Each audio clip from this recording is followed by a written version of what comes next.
Olá, este é o terceiro vídeo do quarto módulo do projeto Gaia Nefelibata, Filosofia em Território Virtual.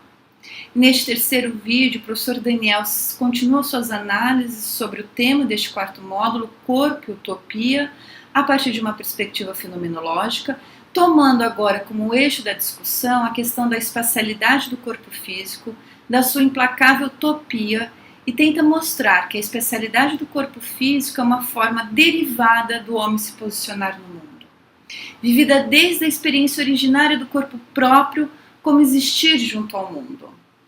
Ao contrário do simples estar dentro do espaço enquanto corpo físico, como se fosse uma coisa qualquer, o professor Daniel vai mostrar para a gente que a experiência originária da espacialidade consiste em estar e ter que estar sempre junto à sua situação, como imersão no reino da contingência e da finitude.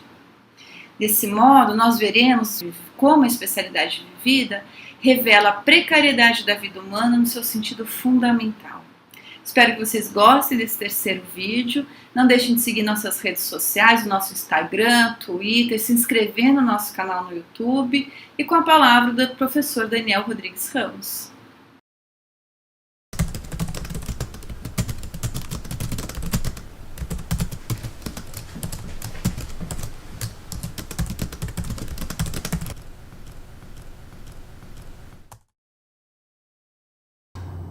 Olá, bem-vindo, bem-vinda a você que acompanha o projeto Gaia Nefelibata, Filosofia em Território Virtual. Bem-vindos a este quarto módulo que discute corpo e vida precária.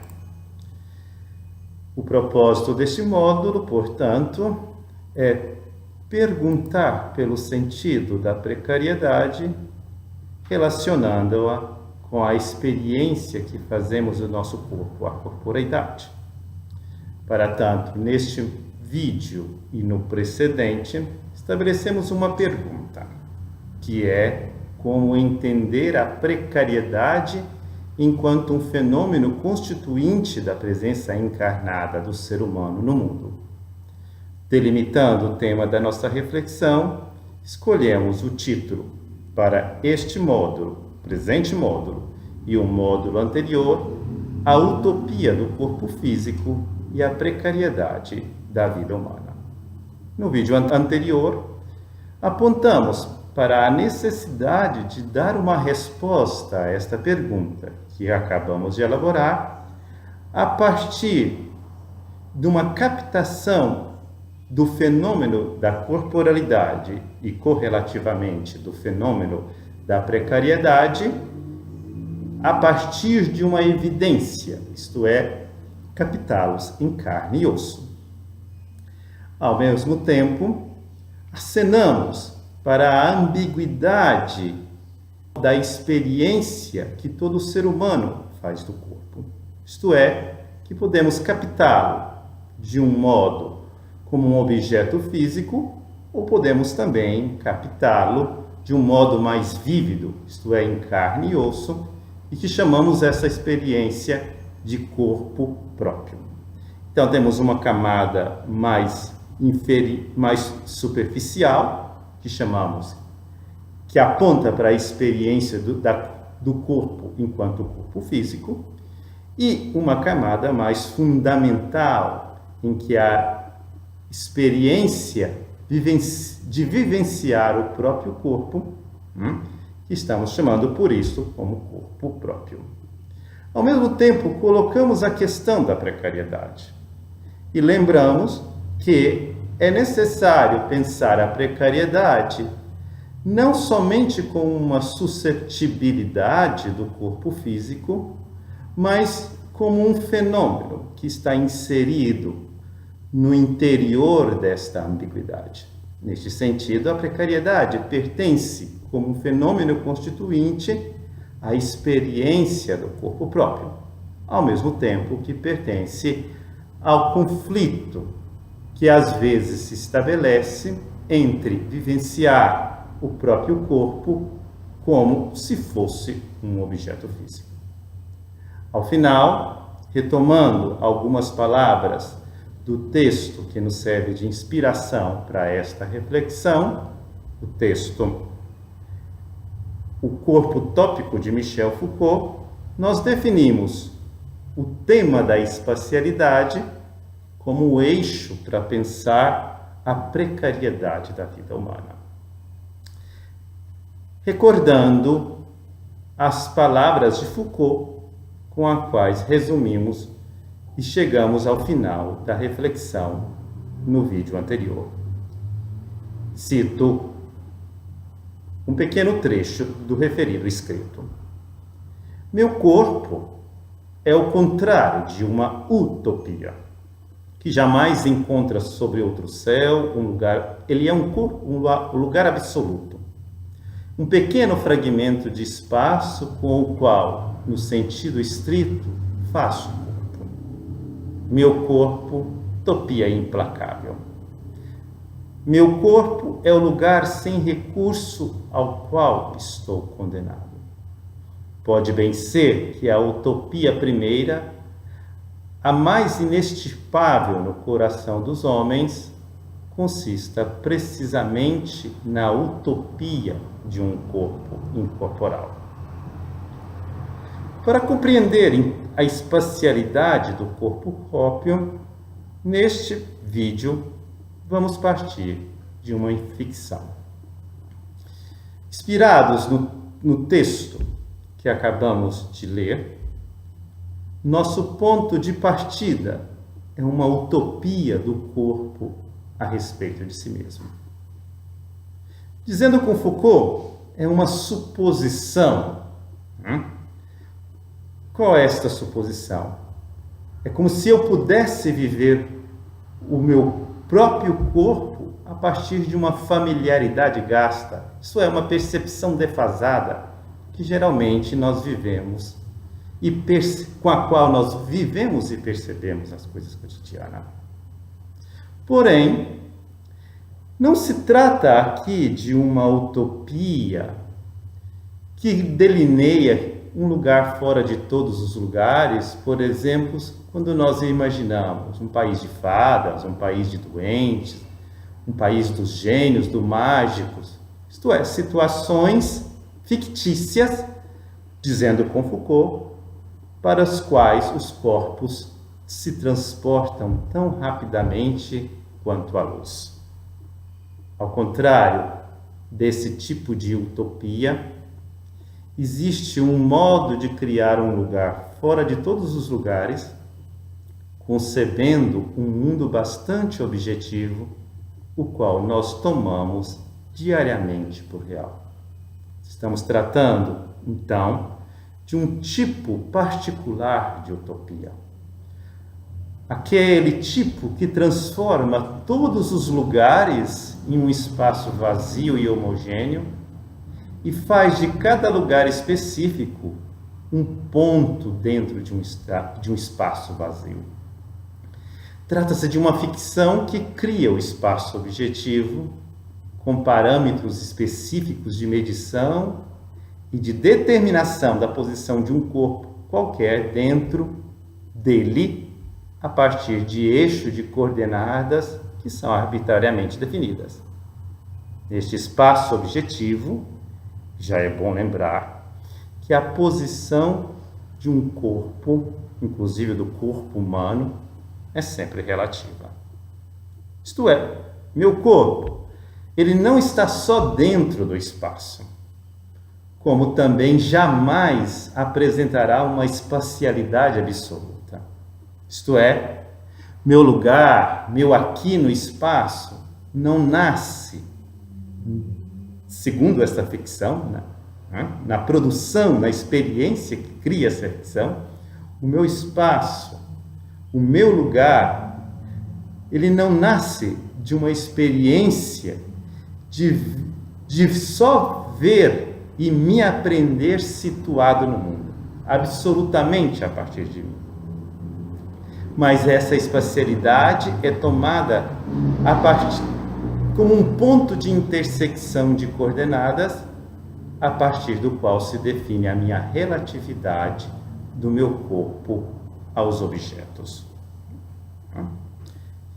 minha posição e minha distância em relação aos objetos que me rodeiam é sempre uma relação entre o meu corpo e aquilo que me rodeia. Ora, é nessa ficção que eu me percebo quando eu me vejo dentro do quarto, afastado de certa distância das paredes e, por exemplo, a meio metro do espelho que eu uso para contemplar o meu corpo. Mais à frente, trata-se de ver que esta ficção é corriqueira e, por isso, pode ser a mais insidiosa das utopias. Por quê? Porque ela nos coloca ilusoriamente dentro de um lugar, de um espaço exterior, quando, na verdade, pensada a partir da experiência da corporalidade, eu estou num lugar fora de todos os lugares. Porque eu estou fora da minha situação, que define de antemão todos os lugares em que eu posso estar. Aliás, essa utopia consiste em me posicionar em um lugar ou em lugares em que eu não posso habitar.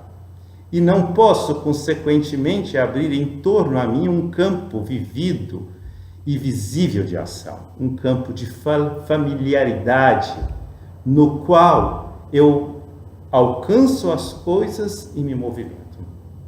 Então, esta utopia de qual estamos tratando é a utopia do estar dentro, isto é, de estar posicionado como um objeto dentro de um lugar físico. Enquanto, na verdade, sou eu mesmo vivendo a mim mesmo a partir de fora do lugar que é só meu. O que me permite criar um recurso ao lançar a idealização do espaço para estar fora da minha situação, da minha implacável utopia. Deste modo, escondendo a minha situação de ser sempre condenado a ser imerso numa utopia que não me abandona, da qual não posso me livrar enquanto eu for possuído por um corpo, essa ilusão mascara a minha precariedade, a precariedade que é constituinte do meu ser, de minha existência. No entanto, esta é a possibilidade mais ordinária de viver a espacialidade do meu corpo. E por isto, ela é só percebida, para usar um jogo de palavras, como uma precariedade da precariedade. Isto é, a falta de percepção da precariedade enquanto algo que me toca de modo decisivo e essencial.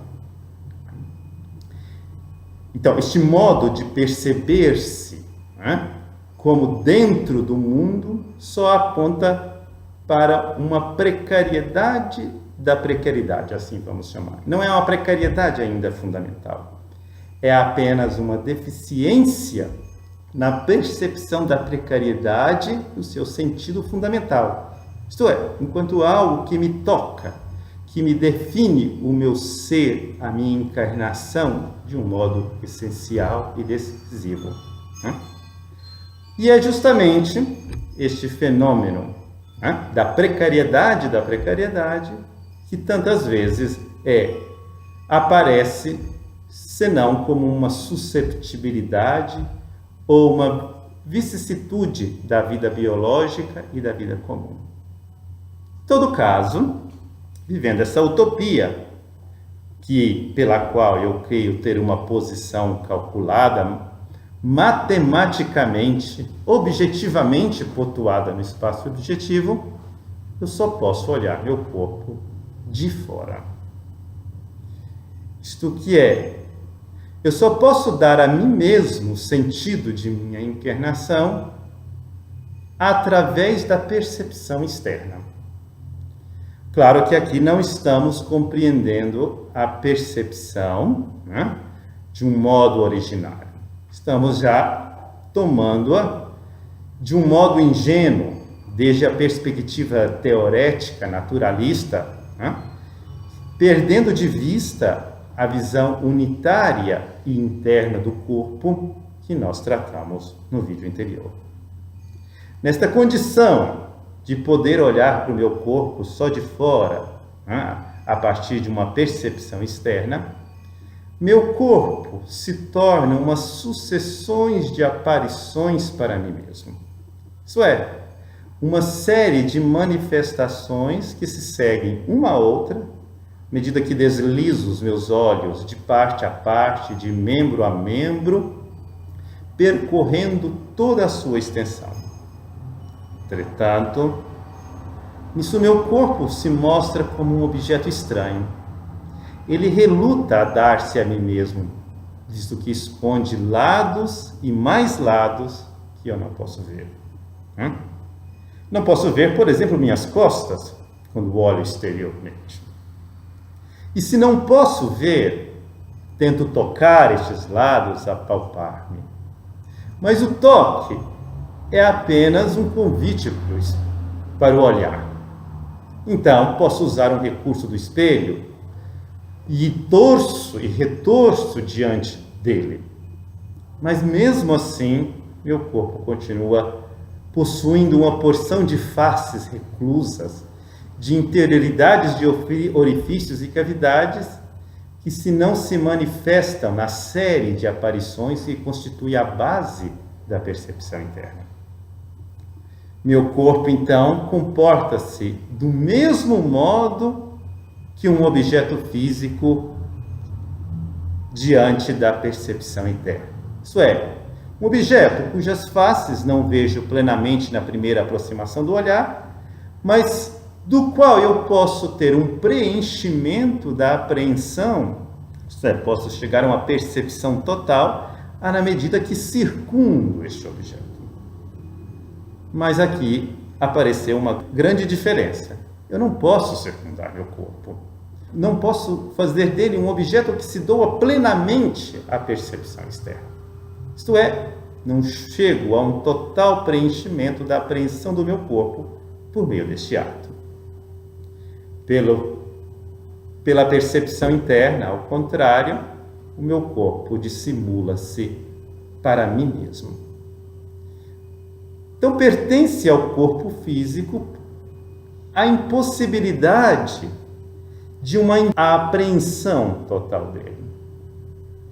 Não posso experimentá-lo a partir plenamente de atos sintéticos de uma visada exterior. Com isso, eu já pressinto uma precariedade. Uma precariedade na tomada de posse do meu corpo por mim mesmo. Meu olhar é precário, no sentido que não vejo o meu rosto e os meus próprios olhos ao olhar-me. E, precariamente, necessito de um espelho. Mas essa precariedade é aquela superficial, é o que nós chamamos precariedade da precariedade. Ainda não atingimos a sua essência. E só vamos atingi-la na medida que fazemos uma radical experiência da condição de ser situado no espaço por meio do meu corpo e nele me movimentar. Voltemos à dissimulação que nós referimos anteriormente, que pertence a este modo de dar-me o meu corpo a partir de uma visão exterior, de uma percepção interna. Isto é, a este modo pelo qual eu me olho como se fosse exclusivamente um corpo físico, posicionado pontualmente no espaço geométrico. Para chegar à perfeição desta visão externa, então eu teria que me representar fora de mim, como se saísse do meu próprio corpo, olhasse para mim mesmo, inspecionasse a mim mesmo, o que é possível somente a partir do ato da imaginação.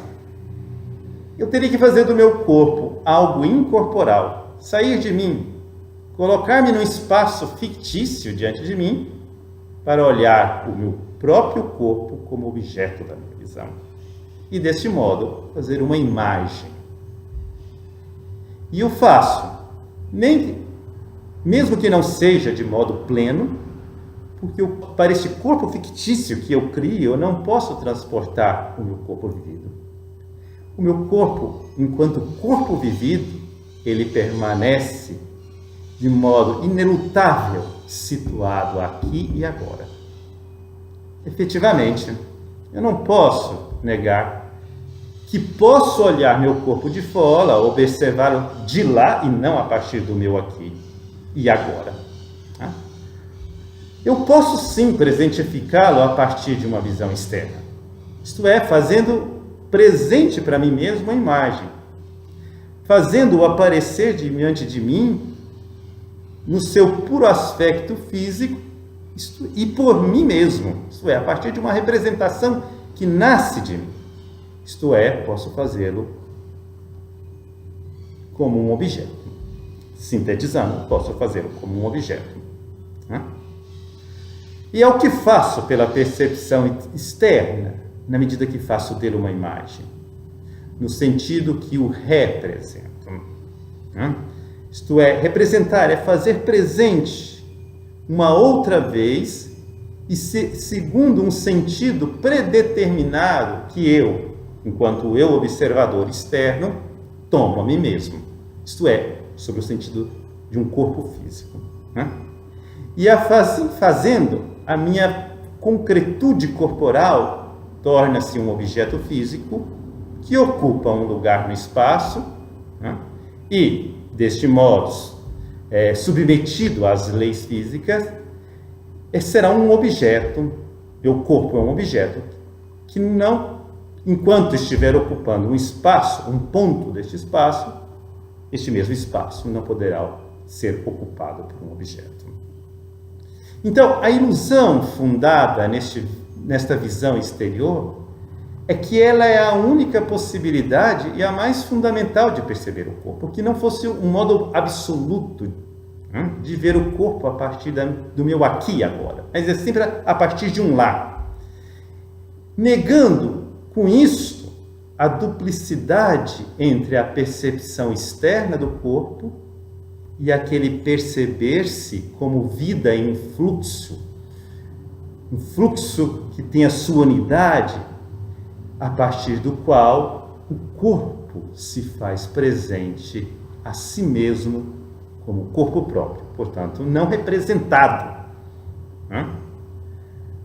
Ora, retomando, a precariedade da precariedade, uma precariedade no sentido derivado, poderia ser dita também deste modo, isto é crer firmemente que aquele observador externo, que é destituído do seu corpo físico, portanto, um observador que é puramente teorético, seria o único eu a apreender o corpo, que seu olhar objetivo seria o mais expressivo sobre a minha corporalidade, e tudo que seu olhar determinasse em termos gnosiológicos, práticos, políticos e até ideológicos, seria a última verdade a respeito de nossa encarnação no mundo.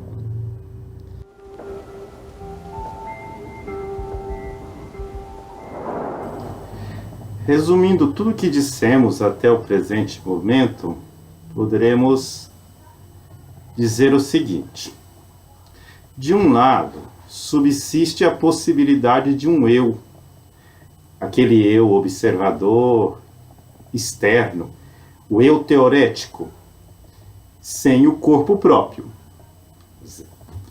Porém, de outro lado, é impossível um corpo próprio sem o seu eu.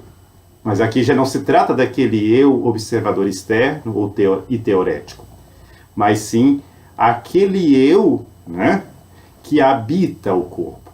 Então, repetindo, de um lado, subsiste a possibilidade de um eu sem o corpo próprio, mas é impossível um corpo próprio sem o seu eu, isto é, sem ser habitado pelo eu singular. A fonte da ilusão consiste justamente em afirmar esta possibilidade de um eu sem o corpo próprio, isto é, aquele eu que pode se abstrair da sua situação encarnada e olhar objetivamente o próprio corpo, porém esquecendo, mascarando esta impossibilidade de um corpo próprio que é constantemente, inteiramente habitado por um eu singular. Esta ilusão cria uma falha na captação de si mesmo, no aprender-se, em carne e osso. Porém, esta deficiência é aquilo que nós chamamos de precariedade da precariedade. Não é ainda aquela precariedade que estamos buscando refletir aqui, que é constitutiva de um ser humano. Esta precariedade fundamental, a absoluta, nós só vamos percebê-la à medida que nós tenhamos nitidamente que um eu não pode desembaraçar de seu corpo vivo. Por isso, nós vamos agora precisar esta vinculação do eu singular, do eu que se vive, com o corpo próprio, e vamos fazer isso a partir da experiência do corpo ao se mover no espaço. Ora, no horizonte da experiência de mover-se, é o corpo que me possui, à medida que o movimento cabe ao meu eu. Por exemplo, se olho para o movimento da minha mão e dos meus dedos para agarrar algo, vejo com evidência que eu me movimento. E que não é só tanto, não é apenas um membro do meu corpo que cumpre este movimento, aliás, de modo mecânico. Então, quando eu digo eu me movimento, esta expressão traduz a inteireza do movimento do meu corpo. E esta apreensão continua se fecho os olhos. Eu não perco de vista esta inteireza do meu corpo, do movimento do meu corpo. E não perco nem mesmo todo o mundo que em torno do meu corpo se figura. Este mundo continua visível e evidente para mim na sua totalidade, mesmo quando eu estou de olhos cerrados. Assim estando, vendado, continuo desde a experiência do mover a minha mão, tanto que eu posso agarrar um objeto que familiarmente se encontra na minha proximidade. Mesmo que eu estivesse vendado, eu posso me levantar e me aproximar de outros objetos que estão distantes. Então, mediante a minha mão, estando de olhos fechados ou cerrados, vejo todo o meu corpo se movendo, E por esta visão que tenho pela minha mão, vejo todos os objetos que me circundam dentro do meu mundo familiar. Estranhamente, não posso localizar este corpo vivo que se move numa inteireza dentro da minha mão. Do mesmo modo que eu posso localizar o espelho que está dentro do meu quarto. É que meu corpo vivo, ele não está só nas minhas mãos. Ele não se encontra nos membros inferiores e nem se localiza no tronco ou em uma posição da cabeça. O meu corpo estará onde estiver o meu eu. Mas este está em toda parte do meu corpo e em membro nenhum. Então, enquanto experienciado a partir da sua vida, em seus vínculos indissolúveis comigo mesmo, meu corpo é uma totalidade unitária, em virtude do qual está presente de modo originário em cada um dos seus membros, mas que se recusa a encontrar em ponto algum da sua extensão física. Poderíamos contra-argumentar recordando a pontualidade das sensações. De fato, as sensações, enquanto reações e mecanismos fisiológicos do corpo, elas são, com certa vagueza, localizáveis no corpo. Vamos recorrer a alguns exemplos novamente.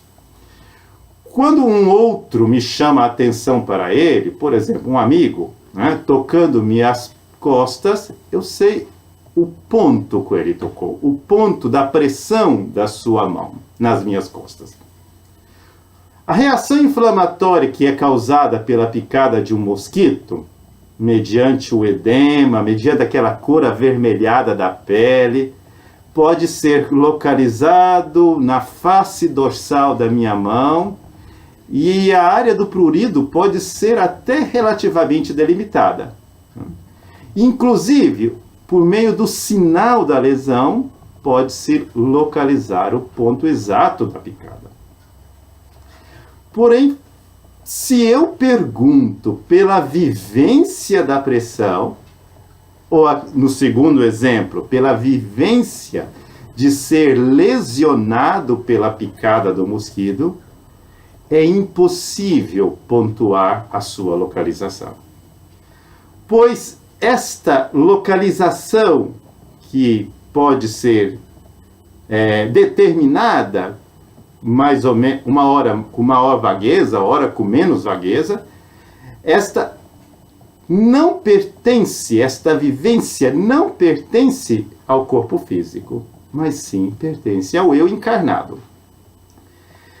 Precisamente a experiência que faço das sensações, elas pertencem à unidade do meu corpo próprio. Nessa dimensão vital, a sensação ela já é absoluta, não é relativa. Somente os sinais e os sintomas dos mecanismos biofisiológicos que são relativos. Voltemos aos exemplos. A lesão oriunda da picada do mosquito no dorso da minha mão está a uma certa distância do meu tronco, e uma outra certa distância da ponta dos meus dedos, e por isso ela está no terço médio do dorso da minha mão. Então ela está localizada relativamente entre o meu tronco e a ponta dos meus dedos. Do eu que percebe a sensação como um momento de fluxos de sua vida, esta sensação ela não está nem próxima e nem está distante. Isto é, esta sensação ela não possui uma espacialidade que pode se compreender a partir da espacialidade objetiva, que é sempre relativa. A mesma evidência ela é dada também em relação aos membros do meu corpo, não só as sensações, a experiência vivida das sensações, mas a mesma situação, a mesma evidência eu tenho em relação aos membros do meu corpo, que são também uma apreensão absoluta. Ora, nem a mão, nem o tronco, nem o membro algum são objetiva e relativamente determinados na totalidade do meu corpo, porque não se aproximam nem se afastam do meu eu encarnado. Para isso eu teria que localizar o meu eu em algum ponto da extensão do meu corpo físico. Por exemplo, não posso localizar meu eu na cabeça, dizendo que ela é a caverna dos meus pensamentos e dos meus atos intencionais, para depois, relativamente a esta gaiola da razão, gaiola dos pensamentos, determinar que a distância do meu tronco de mim mesmo é menor do que a distância dos meus membros inferiores. Mas como meu corpo, o corpo próprio, portanto, é sempre presente como um todo unitário e, por causa do seu vínculo com o eu que eu vivo, dá-se a mim mesmo em uma percepção absoluta, é total, é inteira. Por isso, minha mão e qualquer um dos meus membros, em qualquer um deles, sinto todo o meu corpo, né? E é depois de passar o dia inteiro de usar a minha mão para agarrar e transportar coisas de peso, eu posso dizer para mim mesmo: eu estou cansado. Jamais digo: a minha mão está cansada. Né? Essa breve consideração acerca das sensações, né, abre uma porta para nós compreendermos a espacialidade da corporalidade. Mas para isso é preciso manter bem nítida esta intuição, né, de uma referência do corpo próprio ao seu eu, ao eu que o encarna. Né? Ora, meu corpo, como dissemos, como acabamos de dizer, meu corpo vivido não se afasta nem se aproxima dos objetos, porque ao meu eu pertence toda a unidade externa do mundo circundante. Voltemos agora para o mundo circundante, essa zona de familiaridade que está sempre junto ao meu corpo. Né? E, consequentemente, ele não pode se mover no espaço do mesmo modo que os objetos da física. Vamos precisar isso um pouco mais, porque ainda está vago.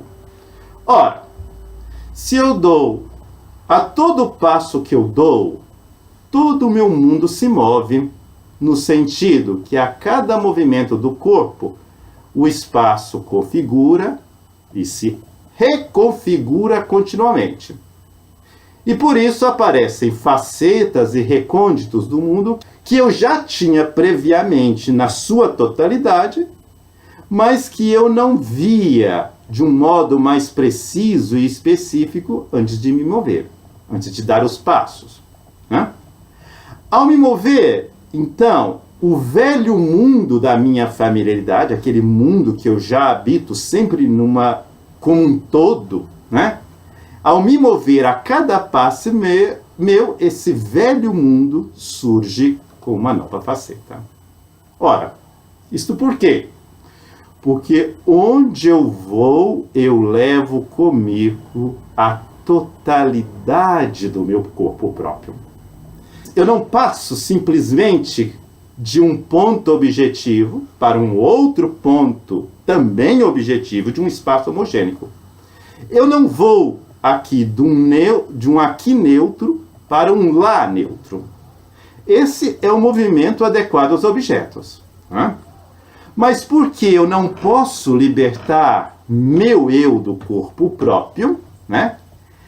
Meu lá, aquele que eu alcanço ao me mover, será sempre o meu aqui de minha encarnação. Aliás, justamente o aqui de agora.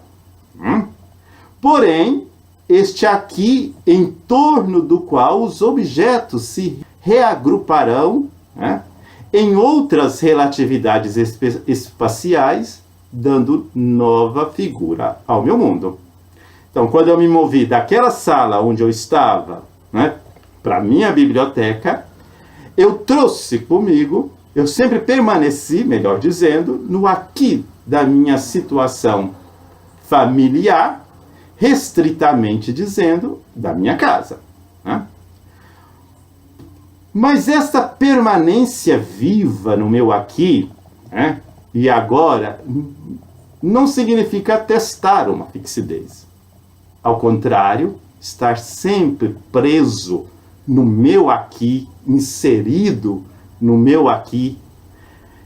Este aqui onde eu vivo pessoalmente, né, a minha situação, é sempre a possibilidade de recriar o meu mundo. Né?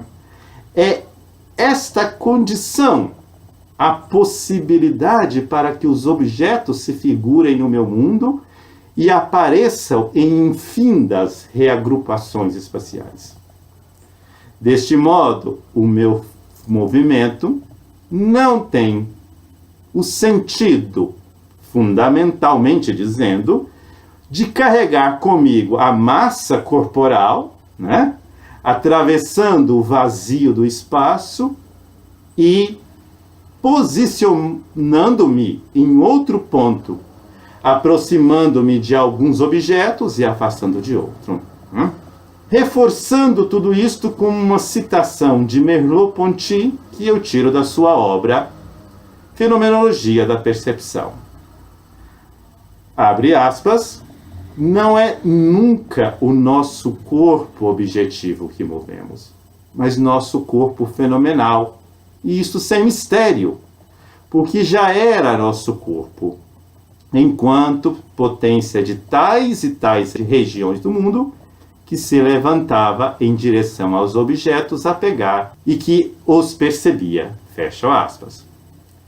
Desse modo, não é só o meu eu que está continuamente se constituindo no fluxo das vivências. Ao longo da experiência que fazemos de nós mesmos, enquanto um eu encarnado. Mas, como um reflexo dessa situação de, mediante meu corpo, eu ser ancorado junto a um mundo, junto a uma circunvizinhança familiar, também todo o meu mundo está em permanente constituição a cada passo meu, a cada pequeno movimento que faço. E assim, então, que o movimento do corpo vivo é sempre absoluto.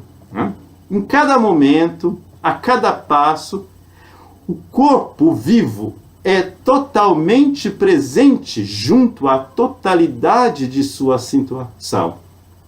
É totalmente presente, na sua condição de ser ancorado junto ao mundo.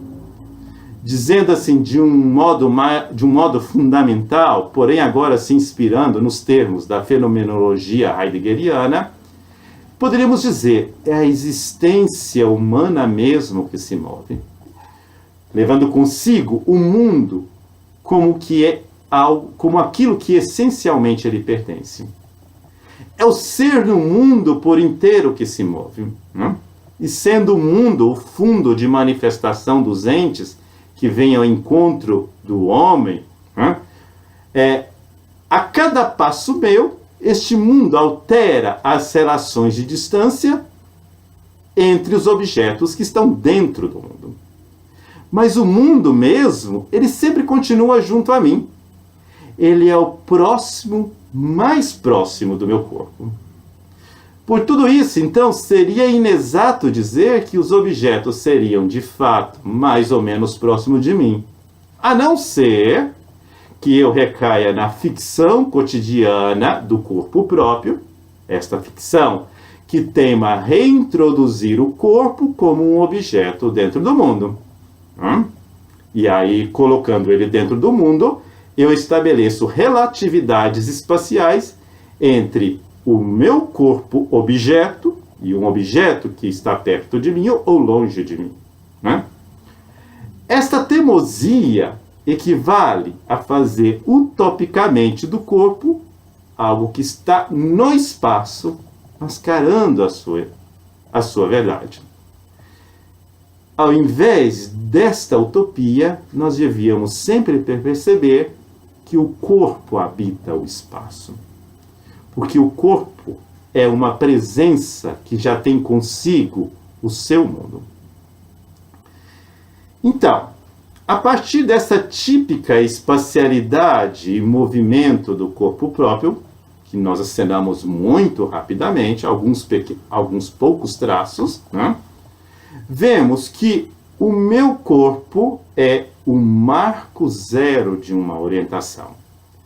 É o ponto de orientação da minha orientação para toda a abertura do espaço que se abre em torno a mim, e o espaço sempre entendido como uma zona de familiaridade do mundo que eu habito.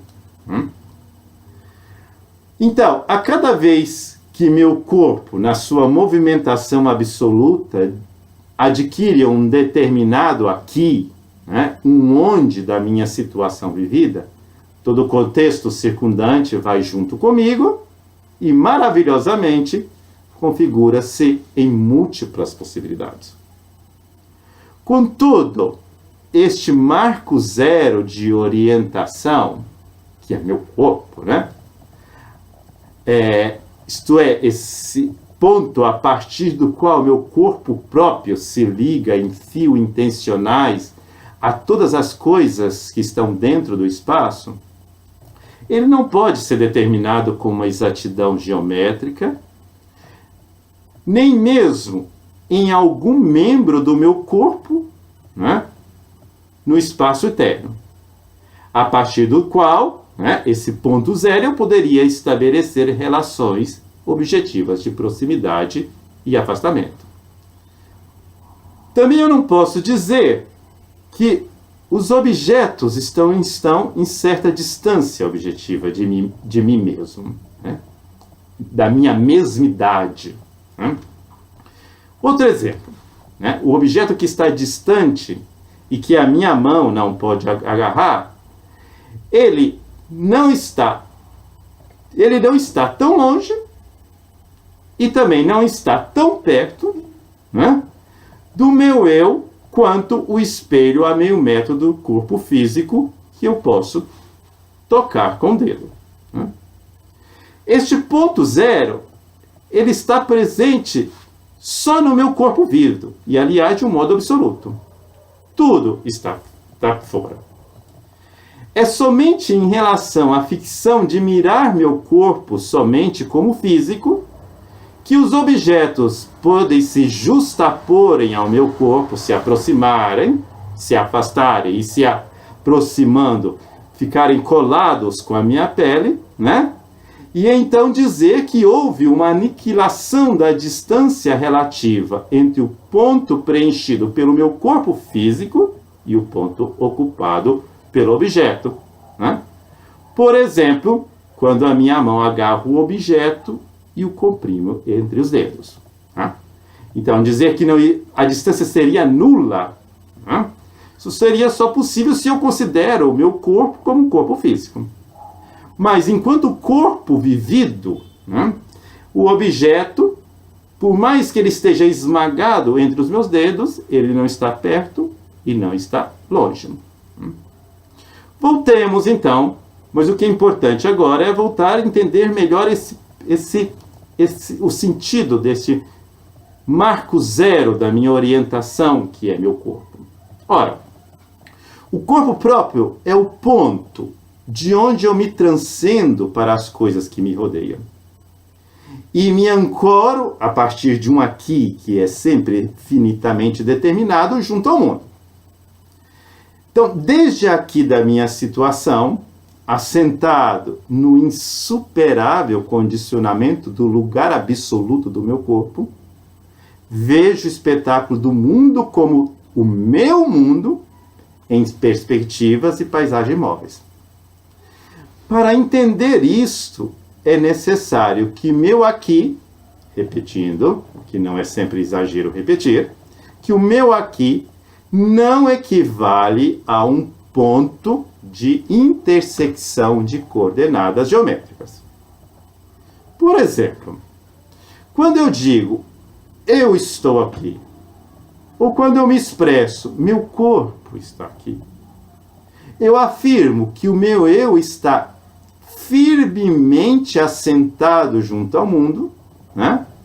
E na circunvisão que se abre desde aqui, posso ver faces deste ou daqueles objetos. Agarrar somente algum deles, por exemplo, para cumprir determinadas tarefas que me obrigam a ter este ou aquele objeto à mão. Né? Meu aqui, então, me tolhe toda a tentativa de sobrevoo acima da minha condição, né, me permitindo colocar naquele eu observador externo, né, mas, ao me inserir na minha situação, este aqui me abre um leque infindo de orientações, de direção para as coisas, me faz sentir sempre encontrado e nunca perdido no todo que me rodeia.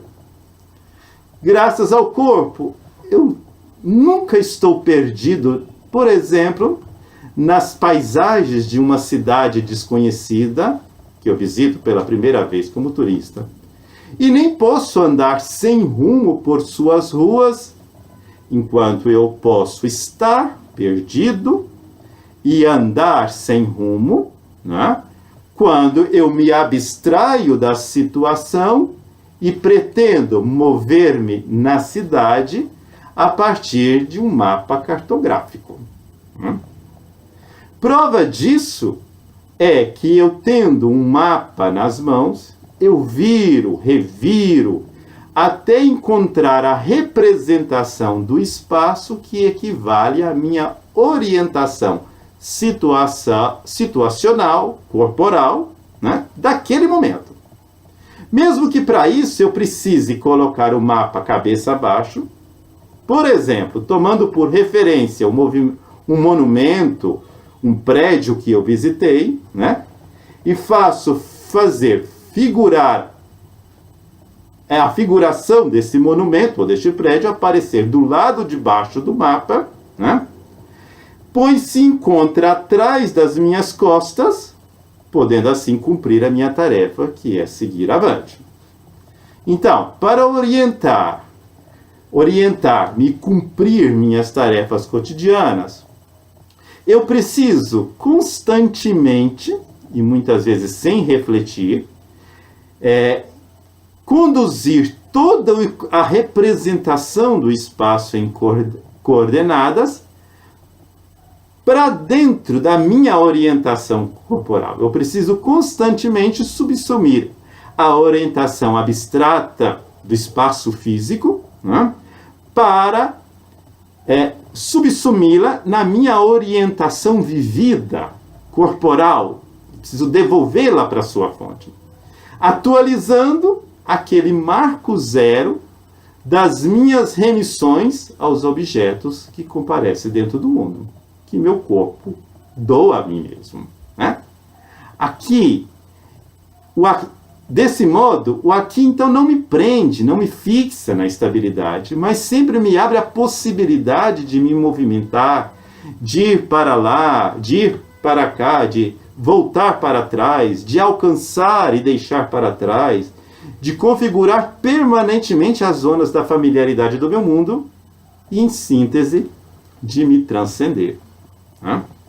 Deste modo, citando Merleau-Ponty mais uma vez, da mesma obra já citada, que recorda muito bem, abre aspas, a palavra aqui, aplicada ao meu corpo, não designa uma posição determinada pela relação às outras posições ou a coordenadas exteriores, mas designa a instalação das primeiras coordenadas, a ancoragem do corpo ativo em um objeto, a situação do corpo em face de suas tarefas, fecham-se as aspas.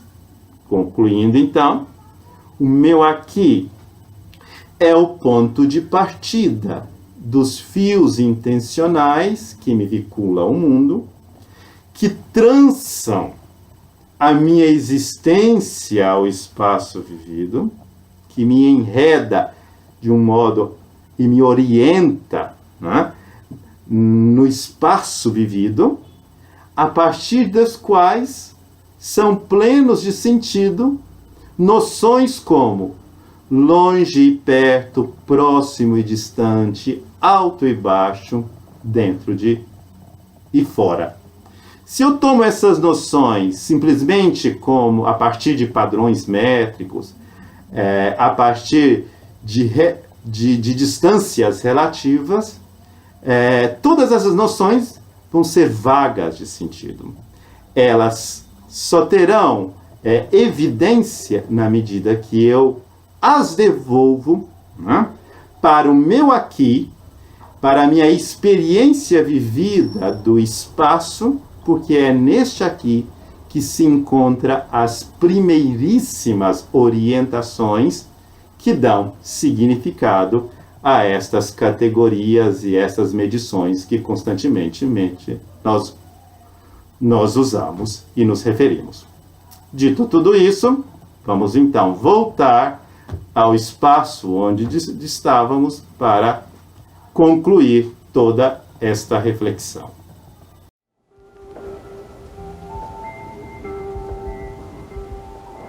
Já encaminhando para a conclusão da nossa reflexão, poderíamos sintetizar do seguinte modo: a espacialidade do corpo próprio, ela não é de posição, mas sim uma espacialidade de situação. Espacialidade por posição é o estar dentro do mundo, é o poder ocupar com a massa corporal certa porção do espaço, enquanto uma extensão vazia e homogênea. Totalmente ao contrário, a espacialidade por situação é o estar junto ao mundo mediado pelo corpo, enquanto o deixar que o mundo apareça em múltiplas zonas de familiaridade que se constituem a cada movimento do corpo próprio. É claro que esse estar junto não possui o significado de justa posição, o que convém tão somente aos objetos dotados de espacialidade por posição, já que eles não podem habitar o espaço e nem estruturá-lo comum. Corpos humanos, então, nunca estão juntos meramente por estarem lado a lado. Humanamente, os corpos coexistem, estão juntos, se conjugam um mundo comum, o qual é visto e constituído, porém, a partir do aqui de cada um deles, e na medida que cada corpo, cada um deles, sendo o seu próprio marco zero de orientação, ambos os corpos se atam às mesmas coisas. A razão desta diferenciação entre a espacialidade por posição e espacialidade por situação é que nossas relações com o espaço não são de um sujeito desencarnado, mas são relações de seres humanos que habitam o espaço enquanto seu meio familiar a partir de seus corpos. E como habitante do meu corpo, do espaço, transcindo o meu corpo físico e supero aquela falsa condição de estar dentro de um espaço e ser apenas um ocupante de uma localização antes vazia. Nessa transcendência, eu sou jogado de volta para o modo como o meu corpo vive as relações com os objetos externos, descobrindo o meu corpo, como uma unidade de uma multiplicidade de vetores para as coisas de meu poder agir, de conhecer e do meu desejar. Apreendo o meu corpo, então, como um conjunto unitário de fios intencionais, como um lugar que colho de modo mais imediato a vida da consciência. Em outras palavras, eu sou lançado para o meu aqui, para a minha implacável situação de ser contingenciado, entre aspas, no espaço. Mas de tal modo que experimento essa contingência como um lugar em que me constituo continuamente no fluxo de minhas vivências e, ao mesmo tempo, permito que o mundo se constitua com as suas espacialidades ou zonas familiares. Como tal, a espacialidade por situação diz não outra coisa que o corpo é o aqui da permanente constituição de mim mesmo no mundo. Ora, mas se nós perguntamos algo que nós não podemos aprofundar aqui, se nós nos perguntamos pela estrutura fundamental onde se assenta esse acontecimento generativo de mim mesmo no mundo, pela mediação do corpo, nós deveríamos assinalar esta unidade com a palavra espírito. Porém, espírito não designa nada de etéreo, mas sim uma abertura para o mundo. para constituí-lo constantemente de uma livre decisão, para além das determinações ou predeterminações fisiológicas psíquicas. Por isso, o espírito é uma noção, como alerta Scheller, que pressupõe um determinado desprendimento existencial do orgânico. Se o espírito, como tal essa abertura que sempre renovada para o mundo, sempre constituidora de mundo, comporta consigo uma vivência do que está à nossa volta como um espaço próprio e não como um ambiente, um habitat natural, devemos ressaltar que a espacialidade de situação é a tradução da mútua dependência entre o eu-corpo e o mundo, cuja unidade e fundamentação se encontra no espírito. Então, esta relação de interdependência não significa uma ligação a posteriori entre o corpo próprio, mas a pertinência de ambos a um único acontecimento prévio, a partir do qual se elevam eles, isto é, eles quem? O corpo próprio e o mundo como momentos estruturais da consumação do espírito, da personalização do espírito. Nisto, o aqui da situação não é ponto algum, mas onde cada ser humano se mostra como um ser singular, generativo, criativo e constitutivo, constituinte também. Nesse sentido, o corpo é dom da natureza para que o espírito precisa utilizar para encarnar, para significar e dar um sentido ao mundo que transcende toda a imposição e ditadura do corpo físico. Porém, de um modo tal que o corpo é necessário para que o espírito possa ser ele mesmo. Para que o espírito possa se manifestar em sua total força criativa.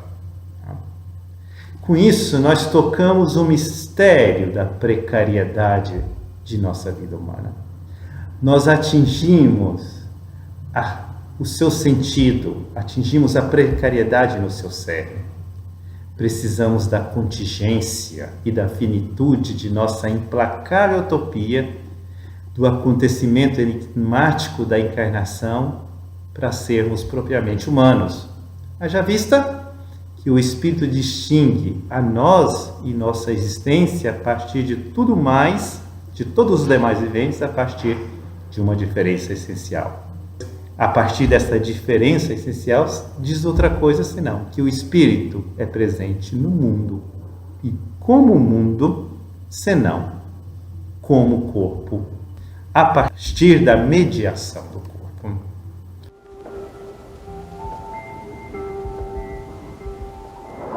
Deste modo, precária é a vida humana, porque ela precisa, por obra e obrigação imposta pelo corpo, de ser sempre situada em um aqui e um agora.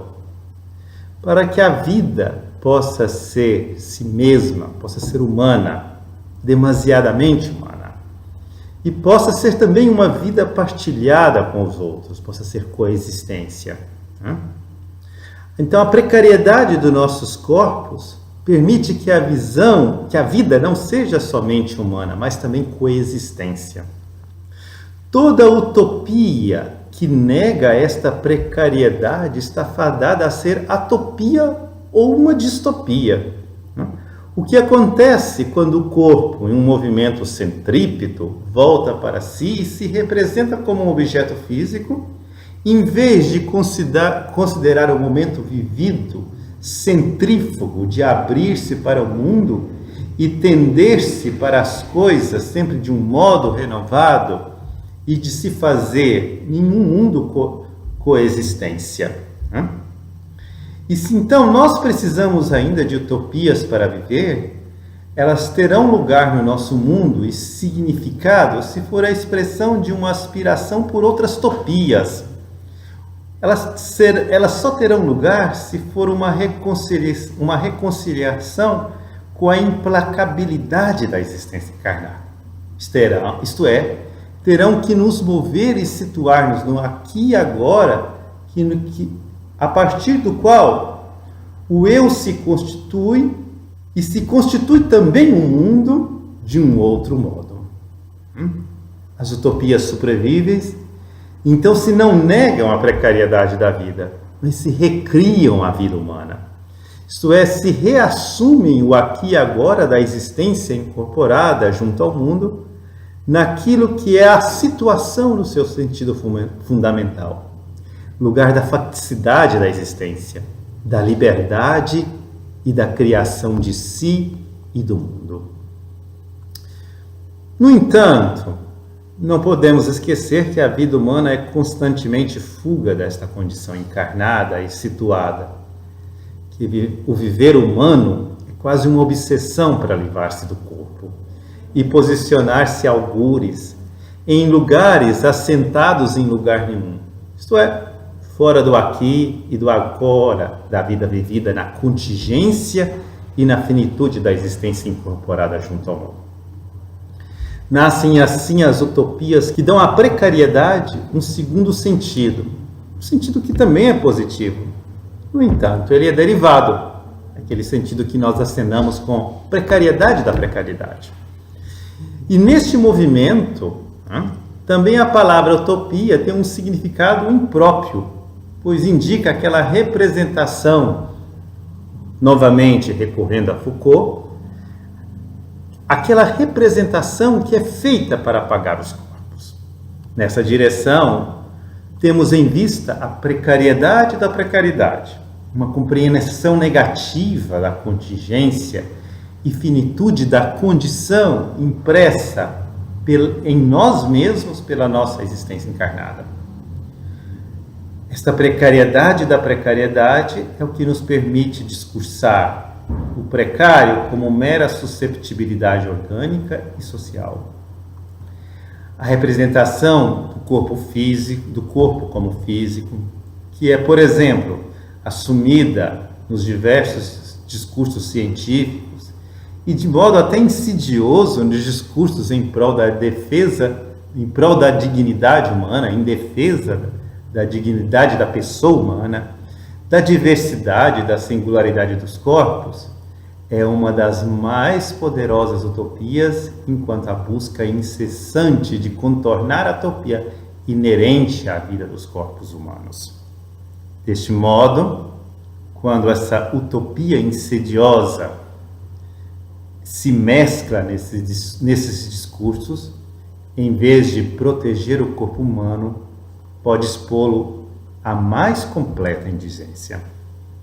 Por exemplo, a representação do rosto humano em imagem conforme as metas do mercado e as mais nobres ideais da dignidade do Ocidente também o desfigura e pode ser um gesto de violência, ao mesmo tempo extrema e disfarçada contra o rosto humano, enquanto a revelação irrepresentável do seu mistério, como o aparecimento do retraimento da pessoa em toda a sua singularidade e dignidade, tal como reflete Judith Butler, que será o tema da reflexão do próximo vídeo, o vídeo que vai concluir este módulo. Então, entretanto, essa segunda forma de precariedade é uma vontade de representar o representável. Uma tentativa na falha da representação do corpo vivo. Objetivado, o corpo não é captado na experiência que o constitui, seja sobre o meu próprio olhar, seja sobre o olhar do outro. A falha está então em não apresentar o corpo como irrepresentável, revelá-lo desde a sua própria experiência de ser e constituir no mundo, e assim fazer surgir um saber originário sobre ele. Quer dizer, um saber que só é possível a partir da experiência do corpo de se constituir e constituir junto a ele o mundo. À medida que eu represento esse representável,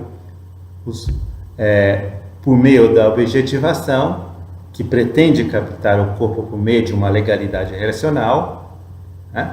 Ora de caráter empírico, ora de caráter intelectualista, nós escondemos, né, esta experiência e impedimos um acesso a um saber fundamental com o corpo. Assim, reveste-se o corpo próprio com os trajes de um corpo genérico, imprime-lhe a figura de um corpo incorporal, arranca-lhe do mundo e o posiciona dentro do espaço, transformando o meu corpo, o teu corpo, em um corpo anônimo, regido pelas leis gerais do funcionamento fisiológico e psíquico.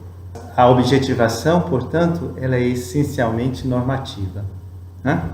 Por isso, a passagem da objetivação operada pelos saberes técnicos científicos para o exercício de um poder normativo em vista da sociabilidade planejada e do controle dos corpos não caracteriza salto algum, mas uma necessária continuidade. Em todo caso, esta precariedade da precariedade consiste em fazer-lhe representável o irrepresentável. É para mim ou para o outro que esta tentativa existe. É sobre um olhar lançado sobre o próprio corpo e partindo dele mesmo que este ver normativo, que é também experiência na sua origem, nasce e se impõe a todo momento como pretensão de único, de um ver dominante.